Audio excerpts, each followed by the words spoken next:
seguinte, vexame no leilão do arroz. O pregão foi cancelado após o governo descobrir que entre as empresas vencedoras estavam ali uma locadora de carro, uma sorveteria sem capacidade técnica para o serviço. Um novo edital deve ser lançado, segundo o governo. Só que, Eduardo, isso está me cheirando um negócio tão esquisito, né? Empresas sem histórico de atuação no mercado, nesse caso mercado de cereais, que iam participar desse leilão, inclusive arremataram lotes. Um ex-assessor, né? De um secretário lá do Ministério da Agricultura, que é dono de uma das empresas. Assim, sabe quando você olha para essa questão e fala assim, parece que eu já vi isso em alguns lugares, assim, quando o governo era do PT? Ô, Júnior,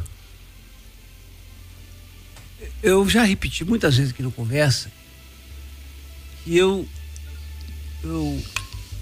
procuro dosar quando eu vou xingar um governante, porque um governante, e eu estou falando de gente do executivo, um prefeito, um governador, um presidente, ele é um ser muito solitário, sabe?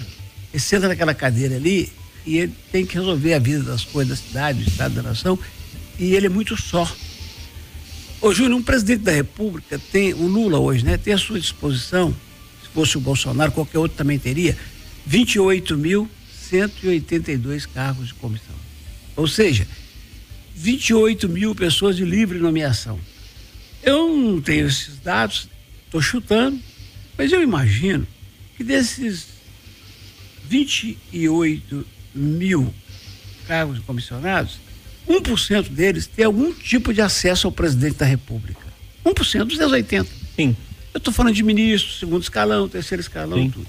Ô, Júnior, desses 280 que estão próximos de um presidente da República, eu não tenho dúvida.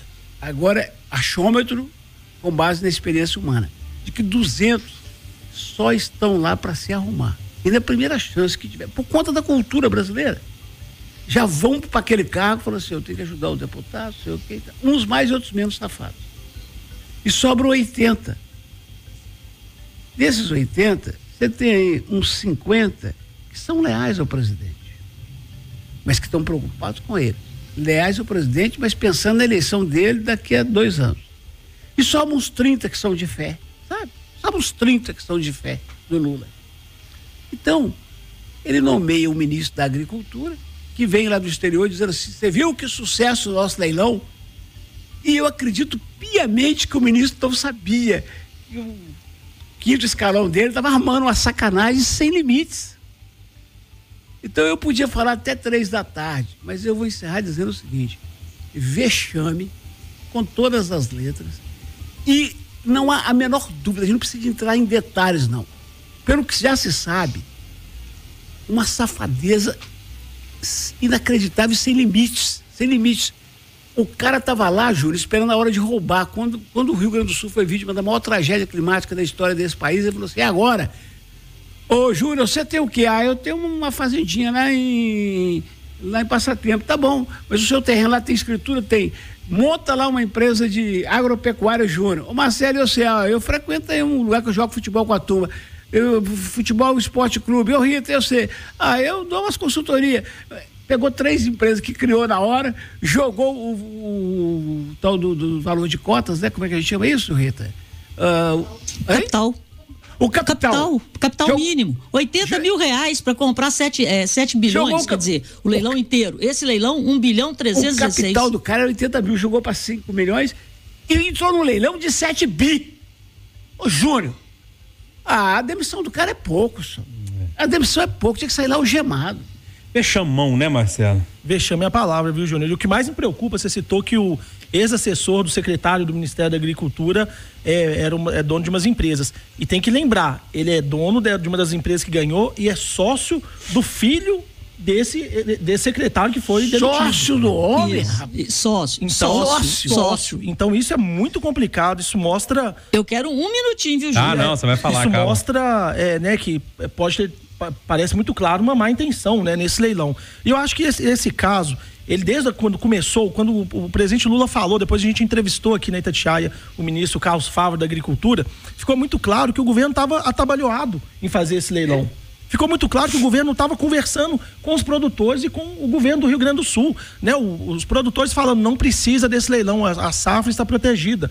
O secretário de Estado, né, de Agricultura do Rio Grande do Sul deu uma entrevista para o Mardélio, que estava lá em Porto Alegre, falando, as reservas estão salvas, não precisa, a gente está tentando falar com o governo Lula que não precisa. Aí o Lula deu entrevista falando que vai comprar mais barato da Venezuela, que tem que importar, deu no que deu, agora passa esse vexame mesmo.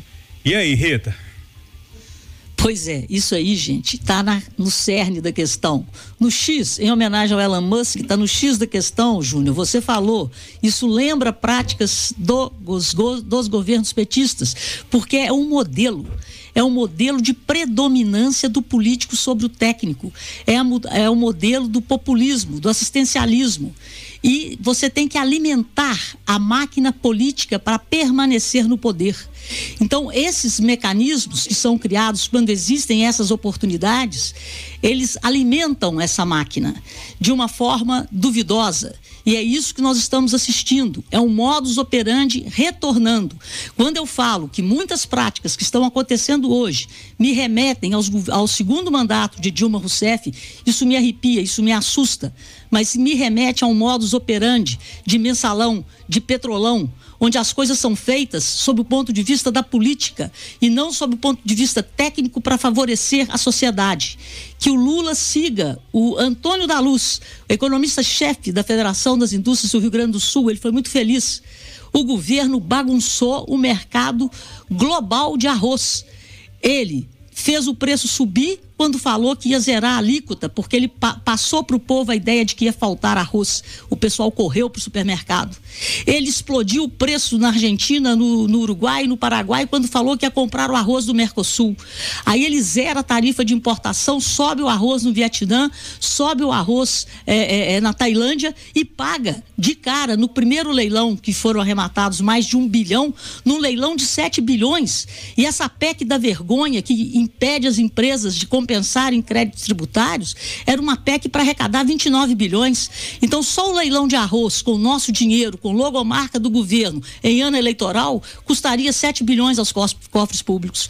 Isso é a predominância do modelo político. O governo tem que produzir bens e serviços coletivos, deixe a iniciativa privada trabalhar e deixe demanda e oferta formar preços. A interferência do governo nesse caso foi trágica e que tomara que não ocorram os novos leilões, porque o governo vai passar vergonha de novo e está se desgastando, mostrando a sua incompetência até em interferir em um mercado em situação de crise em favor do povo. Está tudo errado. Bagunçou o mercado. Que eu falei no começo da solidão de um governante? Ele falou assim, gente, Rio Grande do Sul, o que nós vamos fazer? Aí um fala, vamos fazer isso, vamos fazer aquilo e tudo. Aí aparece um espertalhão. Vamos fazer o leilão da arroz. Ele fala, o que acha? Os outros ficam se perplexos, né? Aí... Eduardo, não é espertalhão não, é Companhia Nacional de Abastecimento, é um órgão técnico que agiu de forma política e corrupta. Aí o espertalhão que estava de plantão esperando com a boca aberta a chance, falou, vamos fazer um leilão da arroz. Mas os produtores não querem, mas o governo não quer, mas ninguém quer esse leilão. Não, vamos fazer que isso vai dar ibope, isso vai melhorar a sua imóvel. Então... E vai fazer uma meleca desse tamanho, uma safadeza assim, criminosa contra um povo que está sofrendo.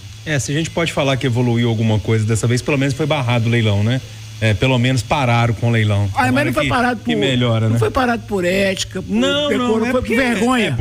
Tudo bem, mas assim... a sensação é que melhorou um pouquinho do que era passado, mas que é muita pouca vergonha, Mas vai ficar mais palatável se parar com isso, não inventar de novo. Ponto final, nosso Conversa de Geração, que teve os jornalistas Eduardo Costa, Marcelo da Fonseca e a economista Rita Mundim.